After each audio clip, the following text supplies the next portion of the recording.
то, о чем мы говорили, что либертарианцы приходят к власти один раз. Вот. То есть это должно быть именно так. Да? То есть сначала у тебя все подготовлено, то есть готовы, условно говоря, люди, и главное, готовая система, которая внутренняя, то есть которая этих людей создает им стимулы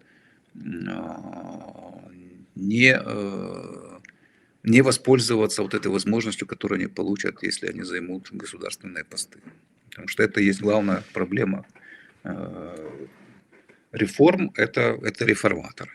Это реформаторы.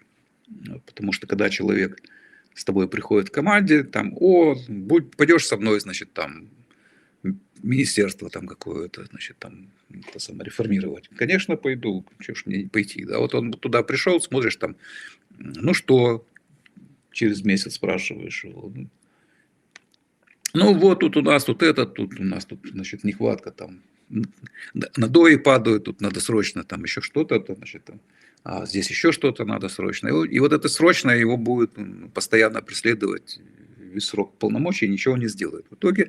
А еще и воспользуются этой ситуацией, чтобы набить себе карманы. Вот, сложить связи правильно, да, потому что стимулы там будут совсем другие, чем те, которые были у него, когда он шел туда, значит, это все дело исправлять. Так вот, надо, чтобы эти стимулы остались, вот те, которые были у него, так сказать, до назначения, вот такими же, не поменялись. Это очень трудно сделать, но это надо сделать. А коммунисты это делали в виде своей, значит, партии, которая там пронизывала все. Да, и все контролировала, и самое страшное, значит, наказание это было положишь партбилет. Вот. Вступление в партию, как мы знаем, было обязательным, начиная с некоторых должностей. Вот. То есть, ну, например, в армии старший офицер не мог быть беспартийным. То есть младшие офицеры там от лейтенанта до капитана могли быть, а вот уже майор должен был иметь, значит, этот самый партийный билет. Вот, иначе майора тебе не дадут, да, то есть если ты беспартийный. Вот, ну и так далее. То есть это создавало такую систему, то есть партийная вертикаль существовала отдельно от всех остальных. Вот, и таким образом она контролировала, так как она хотела, там, поведение вот этих вот начальников, чтобы они как бы не сбивались с правильного курса. Так вот, я не говорю о том, что нужна партия, я говорю о том, что нужна система, которая бы выполняла примерно ту же самую роль. Что вот ты министр, твоя задача это министерство уничтожить, отменить. Да, то есть, если ты не можешь это сделать на первый день, ты должен сделать на второй. Если ты не можешь это сделать на второй день, ты можешь сделать это на третий и так далее. Но это есть, как бы результат должен быть результат твоей работы. Вот. Ликвидировать, сократить и так далее, так далее, так далее. Но когда ты сидишь в этом кресле этого министра, ты фактически уничтожаешь таким образом сам себя. Вот. И всю свою власть, а там же они все ходят вокруг тебя, здороваются, называют по имени-отчеству, там смеются твоим дурацким шуткам, там радостно. Вот. И всячески там изображают там, лояльность перед тобой.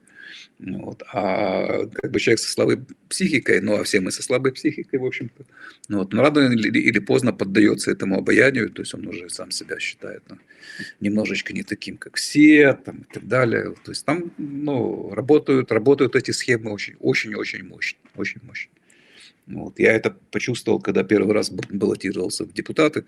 Вот. И даже будучи кандидатом, значит, в депутаты, приходя на встречи, я видел совершенно другое отношение к себе. То есть меня уже воспринимали как начальника какого-то, понимаете?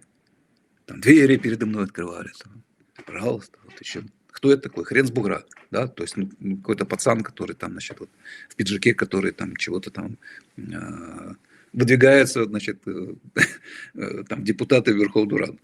Вот. Но уже на этой стадии уже другое отношение. Так вот это и есть проблема. Это есть проблема, ее как бы необходимо решить, необходимо иметь команду, вот, необходимо, даже не имея там какого-то совсем уже четко продуманного по часам, по деталям плана, конечно, его тоже желательно иметь, понимая, что он, конечно, не сработает, но тем не менее он необходим. Даже если он не сработает, мы его исправим. Вот. Но главное это иметь такую, значит, структуру, которая бы решала проблему вот этих вот стимулов. Вот. Ничего этого у меня нет. Вот. поэтому я думаю, что ему, может быть, удастся там что-то частично порезать, вот, но это будет не окончательное решение, так сказать, этого самой проблемки, да, с которой мы все столкнулись, с которой мы все страдаем.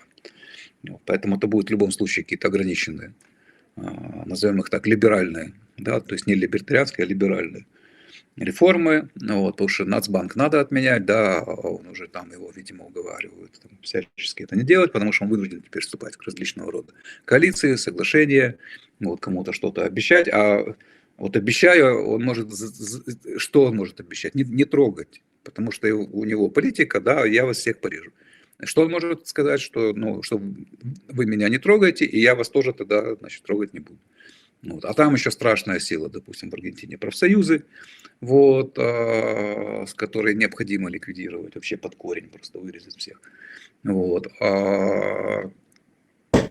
Пока я ничего не слышал там такого особо антипрофсоюзного, то есть, видимо, какие-то соглашения с профсоюзами уже есть, например, да, чтобы они там сильно не бузили там и так далее, и не устраивали там постоянные забастовки и прочую фигню. Вот. Так что я надеюсь, что у него получится много, но я не жду там чего-то такого сверхъестественного. Вот. Ну, дай бог, потому что, ну, по крайней мере, если он там просидит достаточно долго, и, я так понимаю, он может избраться еще раз, вот, потому что популярность его растет. Ну, вот, как это неудивительно, да, в ходе реформ обычно все происходит наоборот, ну, а в случае Аргентины популярность президента растет в ходе так называемых непопулярных реформ. Непопулярных реформ. Вот еще одна, потому что когда я всегда, когда слышал вот это слово непопулярная реформа, меня аж типало просто. Почему они? Для кого? Для вас, конечно, они непопулярны.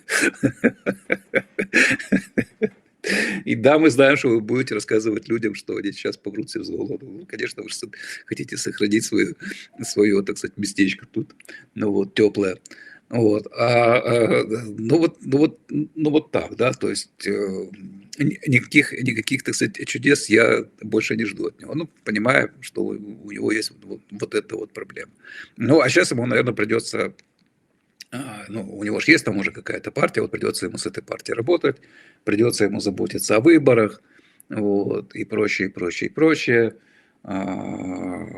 Ну, то есть он уже будет, погрязнет в этой тине полностью, и она его в итоге поглотит, рано или поздно.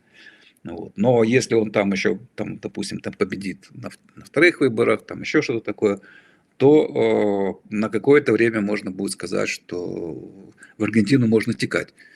Вот. Это уже хорошо, да. Ну, есть одна страна, так сказать, на этом земном шарике, куда можно текать на какое-то время. Не навсегда. Вот. Но можно там пересидеть какое-то время, значит, понимая, что до следующего какого-нибудь Перона там, или еще чего-нибудь, какого-нибудь козла.